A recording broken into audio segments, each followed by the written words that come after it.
If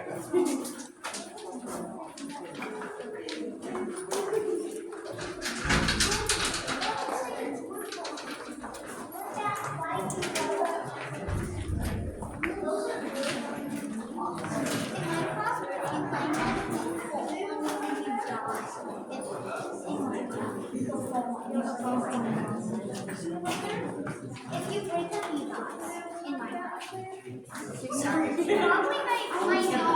Alright, you guys. So, welcome inside of Cascade Cave. It looks like you got a little friend hanging up there on the ceiling all by himself. Oh, my finger shadow is right there. Well, it's really bad finger shadow. But that little guy, that just looks like a little brown. He's just hanging out. We'll leave him hanging alone for today. We'll talk about him in a little bit. Right up there on the ceiling. Alright, I'll let this guy get a little break and stuff. We'll definitely see a lot of bats throughout our tour today, but we are going to start off talking a little bit about how our caves were formed. Shoo! Does anybody know what type of rock is all around us right now by any chance? Yeah, so this is just a bunch of limestone. Now, most of the caves in Carter County are going to be limestone caves. Now, that being said, we do have a couple sandstone caves. The whole reason you guys don't go into them is because they're pretty unstable, and chances are if we went in, we would not come back out, and that's just no fun. So all this limestone got here around 600 million to 250 million years ago when the state of Kentucky was under a big old ancient ocean. Now, we were on the beach of that ancient ocean, which is why you guys are going to see a whole lot of sand today throughout this tour. Now, in that ancient ocean were a lot of plants and animals, and as time went on, those guys died, and their bones and shells mixed with other sediments got smushed together to create all this pretty limestone. But to get our big, beautiful cave systems, we need one super important ingredient, and that is carbonic acid. So, show of hands, how many of you guys drink soda or pop? Yeah, me too, I had some with my breakfast. Now, all that stuff that makes your soda and pop fizzy, that's carbonic acid. Now, the carbonic acid in our soda and pop is about 1,000 times stronger than the carbonic acid that comes through our caves to make our cave systems. Which is why I personally like to compare getting a cavity in your tooth to having a cave system form. So, rain will fall, making its way into the soil, mixing around with dead plant and animal remains, soaking up their carbon dioxide. After that rainfall soaks up all that carbon dioxide, it becomes a very, very, very weak carbonic acid. That carbonic acid then makes its way into the cracks of the limestone and slowly but surely will eat away at it until it becomes a big old cavity or cave in the ground. Now, same thing when we get a cavity in our tooth. We drink soda pop, and if you don't brush your teeth, that carbonic acid and sugar and stuff will eat away at your tooth until you get a big old cave or cavity in your tooth. But anyway, let's take a look at some cool formations, starting off with our partner in crime formations, our stalactites and stalagmites. So, this guy behind me right here, this is a big old stalactite. Now, I know this guy's a tite, not a mite, because he's hanging tight to the ceiling. It's in his name. Now, this guy is formed as that carbonic acid breaks away the limestone. It starts to pick up little minerals and crystals, and if it manages to hang on the cave ceiling for long enough, it will deposit them in a little circle. Now, over time, that little circle will get big enough to be considered a baby stalactite or a soda straw. And believe it or not, soda straws are the scientific name for these bad boys. Because if they weren't so fragile, you guys could actually drink them, use them to drink your soda pop with, because they're cylindrical and hollow. Now, over time, for the most part, those guys will get plugged up with impurities at the bottom, and that carbonic acid will start to run on the outside, letting them get big and fat like these guys. Now, we got to talk about their partners in crime, the stalagmites. But if you guys look around, we don't have really any stalagmites in this room. Now, there's really one big reason for that. Now, you guys see here, we got some stumps, so we know there were stalagmites in here at one point, but the previous owners of this cave, the Mead family, used to host big square dancing events in this very room, and they found it really hard to square dance with a stalagmite every 5 feet, tripping them up. So they decided to chop those guys up and deposit them to a different section of the cave that we will see later on today. All right, I know I spit a lot of information at you guys. Anybody have any questions? All right, cool beans. So we're going to walk on ahead, and hopefully we'll be able to see more bats than just that little guy on the ceiling. So I'm going to hop in front and see if we can find anything. Interesting. Thanks.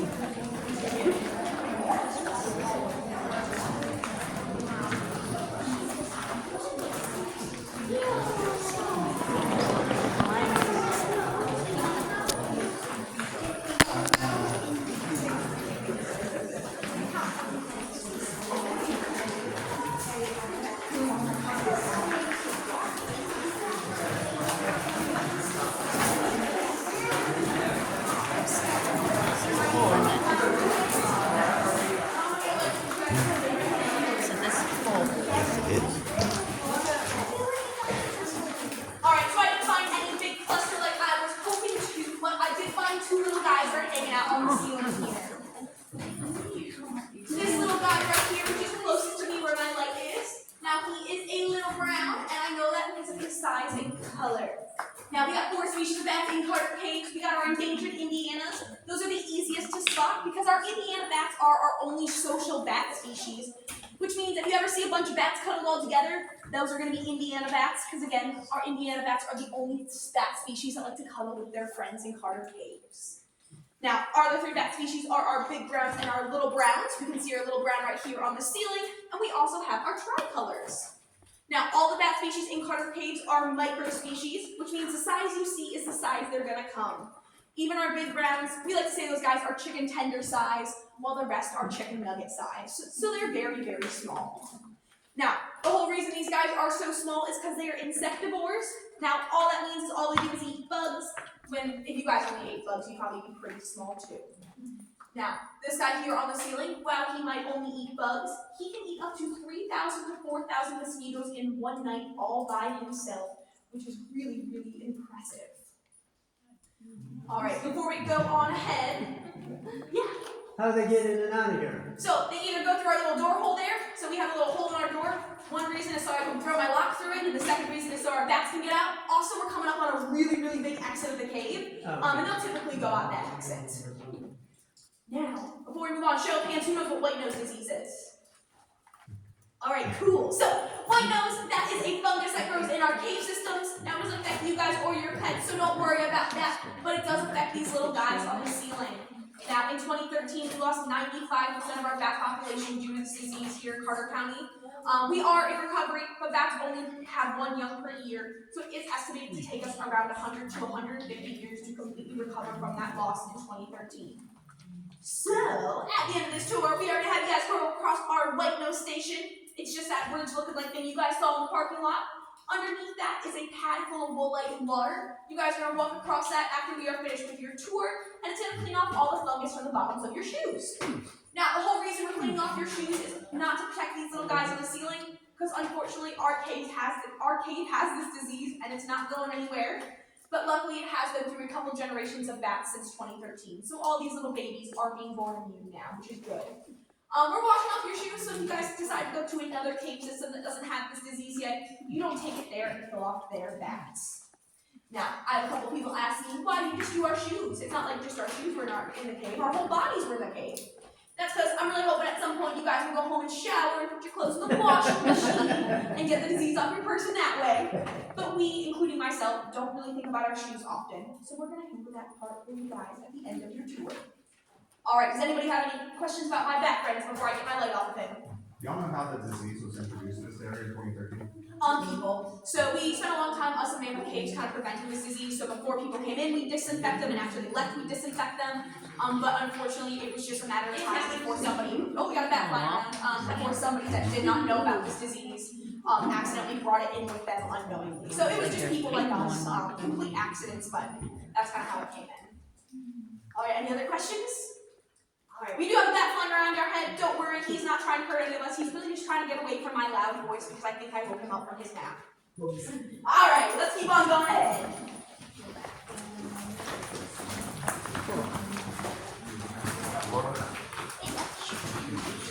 Alright, these spirits are slick and be aware of that.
Please never say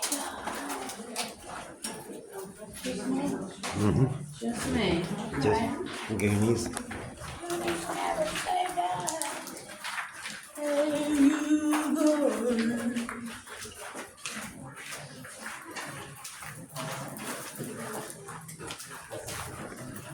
actually one of the entrances to one of our fun passages. We call it maze.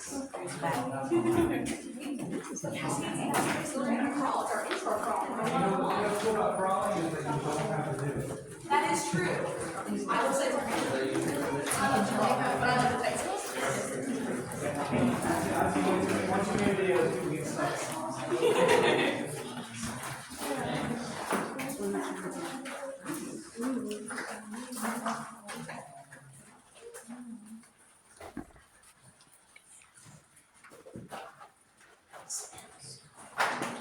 Alright, so we're gonna head down another set of stairs. These are just as thick as the last. So again, just please be aware of that and please use that handrail for me.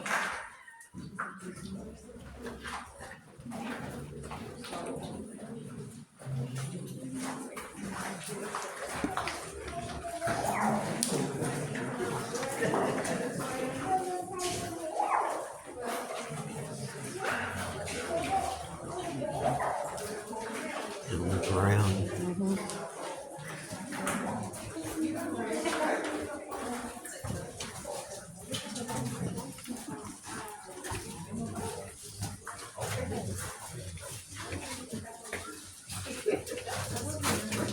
That was pretty close. Yeah, that was close. Thank goodness I'm short.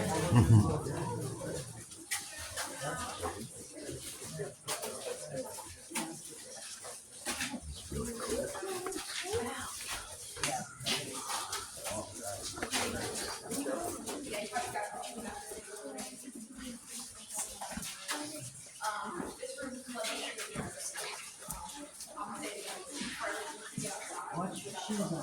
You don't trip over your shoes.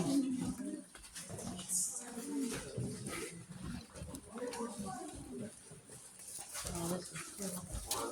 Just got that on.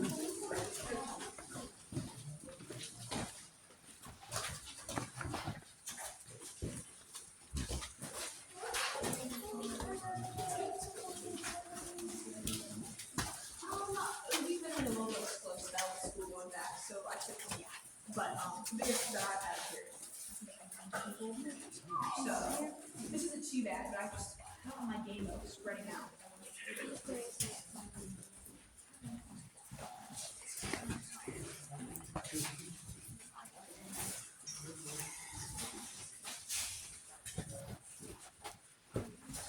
Remember, no flashing here if you can.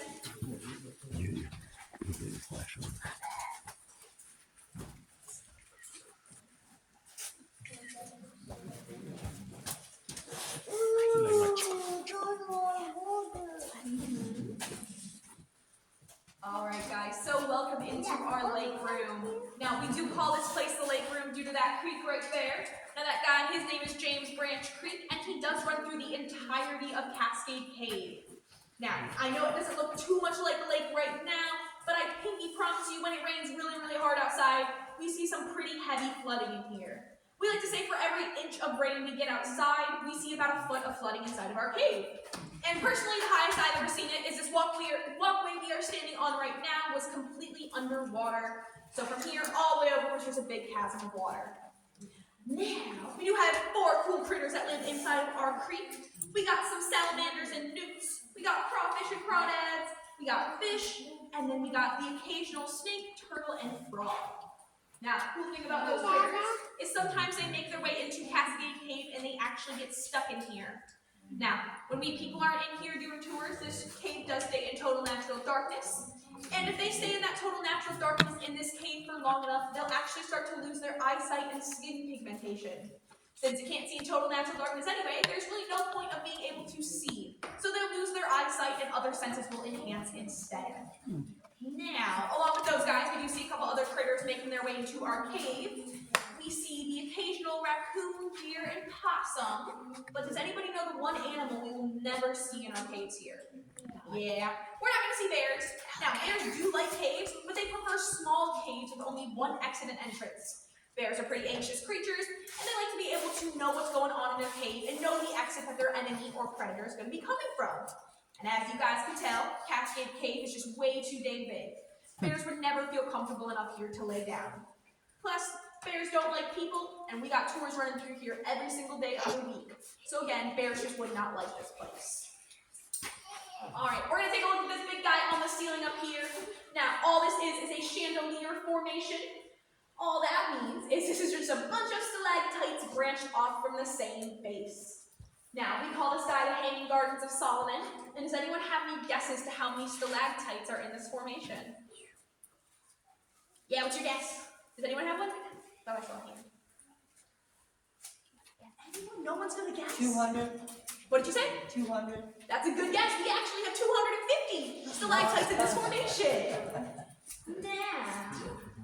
Now there aren't going to be any stalagmites below the sky because the base here is sand, and sand is not a stable base for stalagmites to form.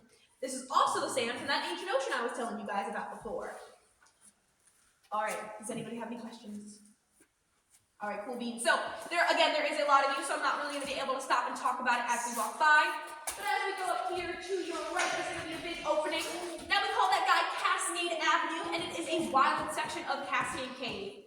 Now all that means is there's no commercial sidewalks like we're standing on right now, or big commercial lights like we have here. This is a natural cave, and if you guys are interested in ever exploring down it, you have to sign up for one of our Cascade Blacklight or Flashlight tours. Cool thing is we have a Cascade Blacklight tour tonight. It's a really fun time. Again, we take you through most of the general public stuff, but on our way back from North Cave, instead of walking down the general path, we take a spin off into a wild section of the cave. It's a super fun time. All you need for that is to have closed-toed shoes that aren't Crocs and be 8 years or older. All right, keep on moving on. Oh, question? Oh, cats.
Neat. Love it.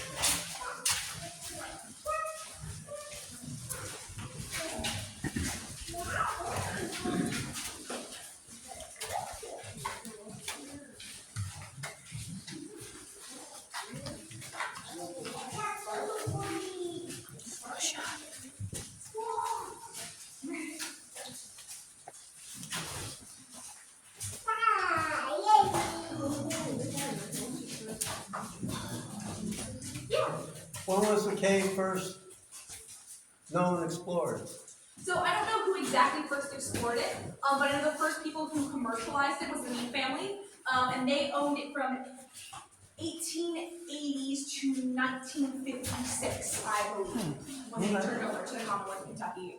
Now we do believe, we don't have any concrete proof that there were Native Americans in here, but we have found artifacts from them in the local stream beds. Wow. So we kind of use context clues to assume that they were one of the first people in this cave, because, I mean, if they saw a big hole in the ground, they probably wouldn't have ventured inside of it, most likely. Yeah, it's just a little passage. So I might curl around, but it's just a little hole.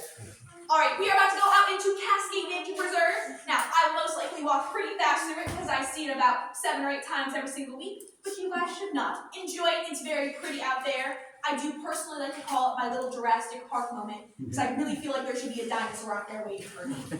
Excited. I wish we could see dinosaurs. Till you get eaten. It's all fun and games until you get eaten.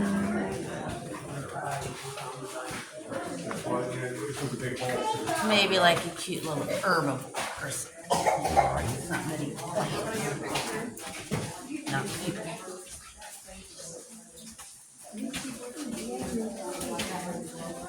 I wonder where Dino World is. It's in Kentucky somewhere. Amazing. Oh, wow.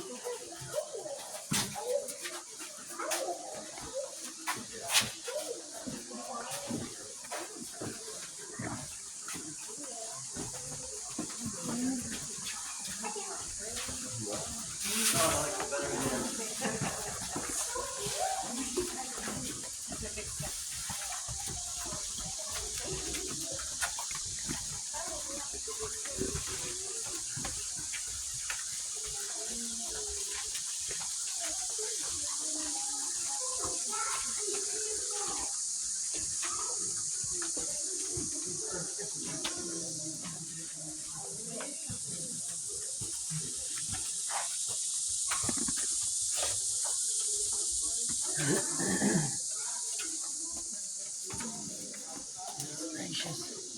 Beautiful. Beautiful.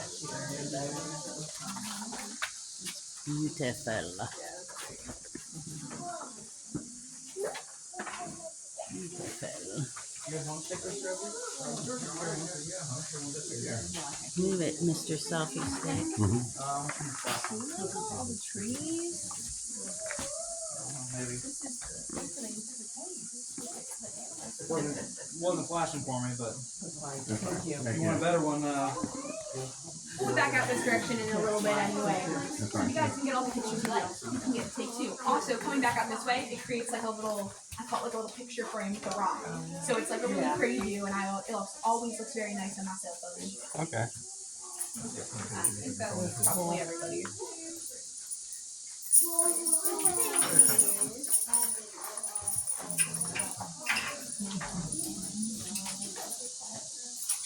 Thank you. Yeah, no problem. If you don't want any more, let me know. Okay.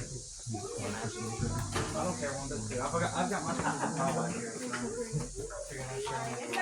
Cool. Like temperature.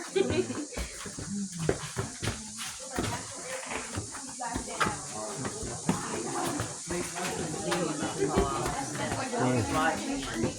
And if you fell, I don't know you.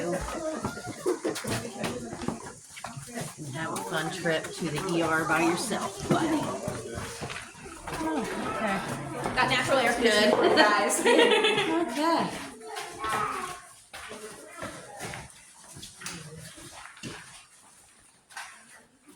Cool. Cool as crap.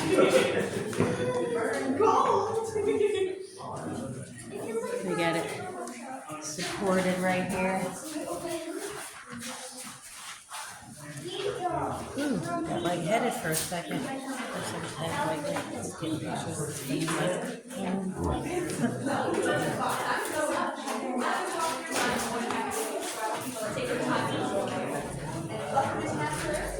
That looks like a wrinkly ball sack hanging from the top.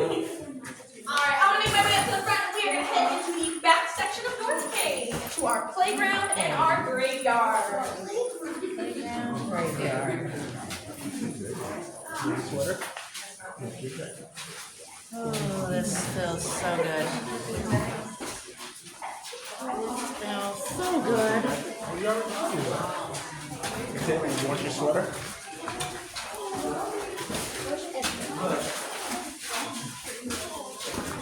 You get it?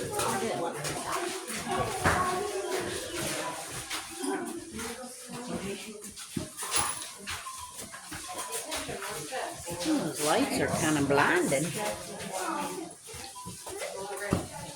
Where?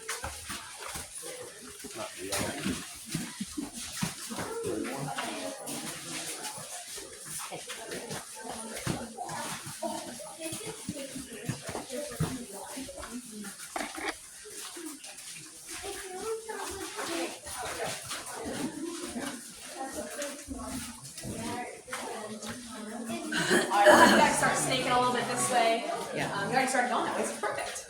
You can squeeze everybody in. God, you scared me.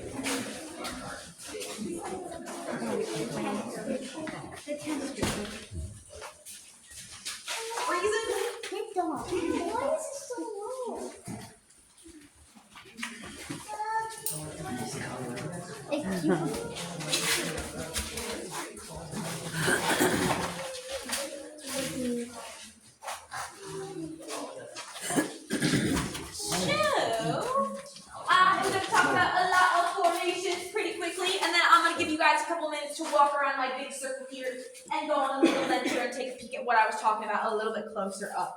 So, we are going to start off talking about our playground. Just right behind you guys, if you don't mind sitting around. I don't like my flashlight. So, right back here, we got our playground. If you guys know, we got a little seesaw with a couple baby stalagmites waiting to get a climb on our seesaw. And if those baby stalactites happen to get hungry, they can just hop over here to the right to our upside down corn dog formation and get a little snack.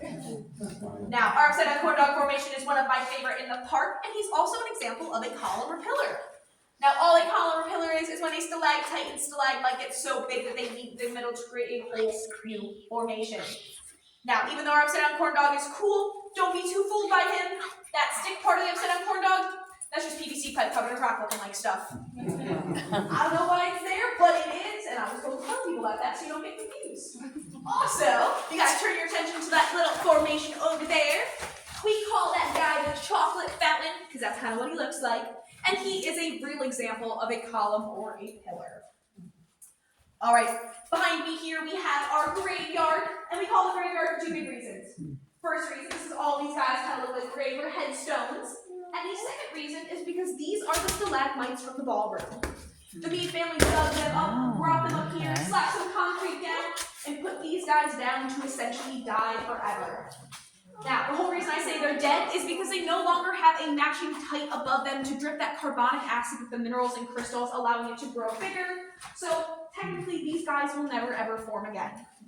Now, don't be too sad about our graveyard. If you look around, we got a bunch of white little stumps in our graveyard. And those are baby stalagmites that are actively forming due to all the baby soda straws on our ceiling up here. All right, last formation we're going to talk about is this big guy in the middle right here. Now, we call him our cathedral, and he is just an example of a double column or pillar. All right, now, as promised, I'm going to let you guys loose and kind of walk around this circle and explore.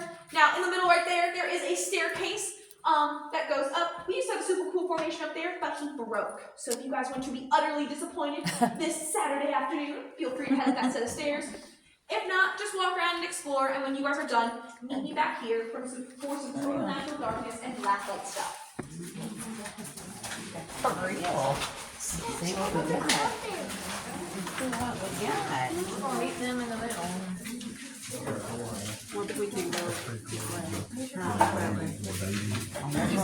We should go this way. We don't meet them there. Yeah, I guess we should, shouldn't we? Because we're just gonna slam right into them. Slam right into them.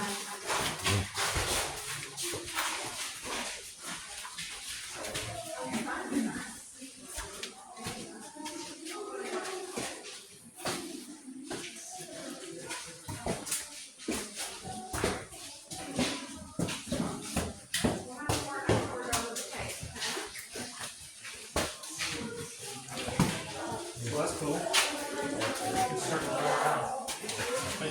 Come straight back down. Definitely thought I was gonna lose us.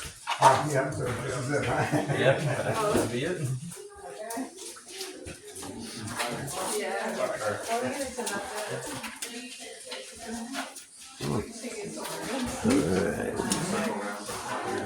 Yeah, I just get back now.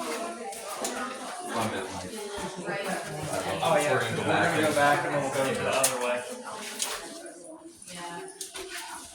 Interesting. You enjoy learning. Oh yeah, I love it. It's fun. I love educating people about their PVC. You're a very good speaker. I will say that. Very good. Got a lot of practice. You wouldn't have this job if you weren't good. That is true.